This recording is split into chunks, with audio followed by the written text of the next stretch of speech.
আজকে শুক্রবার off day, ভাবলাম বাসায় বসে কি করব। দুই ভাই বের হয়ে গেলাম, আলামিন মাতবর আর আমি। অবশ্যই আমি বাসায় শুয়েছিলাম।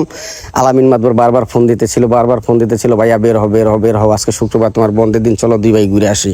আচ্ছা ঠিক আছে, বের হও। বলতে বলতে আলামিন মাতবর বাসায় চলে আসছে।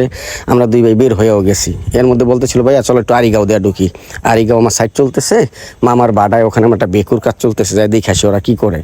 তা বলতে বলতে আমরা আবার বাড়ায় চলে আসছি। আইসা আমি দেখি না, বাড়ায় প্রচুর পরিমাণে ঠান্ডা, দারুণ ঠান্ডা, মানে খুব ভালো লাগতেছিল আমার।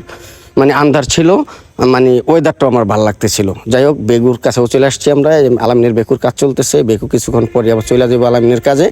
এখন আমরা মাদারীপুরের উদ্দেশ্যে রওনা হব। মাদারীপুরের উদ্দেশ্যে রওনা হব বলতে আলামিন খিচুড়ি খেতে যাবে। তো আমি আগেই না করছিলাম যে আমি খিচুড়ি খাবো না, আমার পেটের সমস্যা, গ্যাস জমা রয়েছে। ও বলতেছে চলো। আমি বলছি না, ওই জায়গার খিচুড়ি খুবই বাজে, আমি ওখানে যাবো না, খিচুড়িও খাবো না। তো বলতেছে চলো ঠিক আছে, তাহলে মাদারীপুরে আমরা লেক পার্ক যাবো, সেখানে যে আড্ডা দেবো। যাই হোক, বলতে বলতেই ওর ট্যাকেরাট চলে আসছে, খিচুড়ি ঢুকেও গেছে, ও বললো খিচুড়ি খাবে। তো আমি বারবার বলতেছিলাম, আলামিন এখানের খিচুড়িটা কিন্তু খুবই বাজে, খুবই বাজে, তুমি কিন্তু আগে কয়েকবার খাইছো, একদমই বাজে।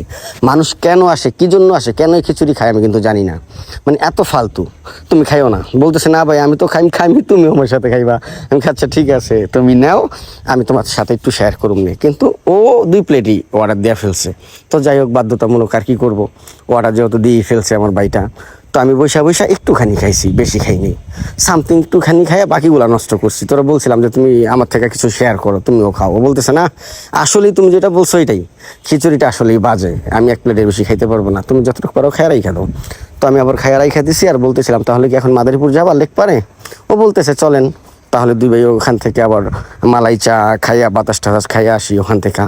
আমি বললাম না, গাড়ি ঘুরাও, আমরা দুই ভাই হাওয়া বাতাস খাইতে খাইতে শরীয়তপুরেই ব্যাক করি, আমরা যাইতে যাইতেই খাইতে পারবো। এর মধ্যে কিছু ছোট ভাই, ওরও আবার আসছে, ওরা দেখে দুষ্টামি করতেছিল, এই আমাদের শরীয়তপুরেরই। ওরা বলতেছে, ভাইয়া তোমার ব্লগে আমরা কই, তোমার ব্লগে দেখি শরীয়তপুরের সব, তোমার ভিডিও একটু মিস করি না, এগুলো ওরা দুষ্টামি করতেছিল। তাই ওদেরও একটু নিয়ে নিলাম দুষ্টামি করে, ওদের থেকে বিদায় নিয়ে বের হয়ে গেলাম যে আমরা বাইরে আছি, তোমরা বের হও। তো সামনে কিছু ছোট ভাই ছিল, ওরাও দুষ্টামি করতেছিল, আর ওরা বলতেছিল যে ভাইয়া তা তোমরা বাইরে থাকো, তুমি আর আলামিন ভাই আড্ডা দিতে থাকো, আমরা বের হইতেছি। কিন্তু আমরা দুজন ওদের না বলেই চলে আসছি, কারণ ওদের অপেক্ষায় থাকতে গেলে ওরা অনেক দুষ্টামি করবে। তো এর মধ্যে আমার শরীরটা ভালো লাগতেছিল না, একদমই বাজে লাগতেছিল সকাল থেকেই, মানে আমার শরীরটা সকাল থেকেই খারাপ লাগতেছিল।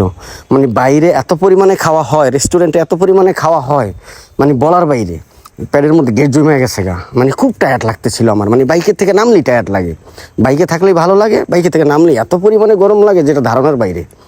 তো আলামিনে বলতেছিলাম যে ভাইয়া বাইকে থেকে নামুম না, একেবারে ডিরেক্ট রিপন ভাই চার দোকানে যাই বাগা, কারণ রিপন ভাইয়ের লেবু চাটা খাইলে আমার খুব ফ্রেশ লাগে।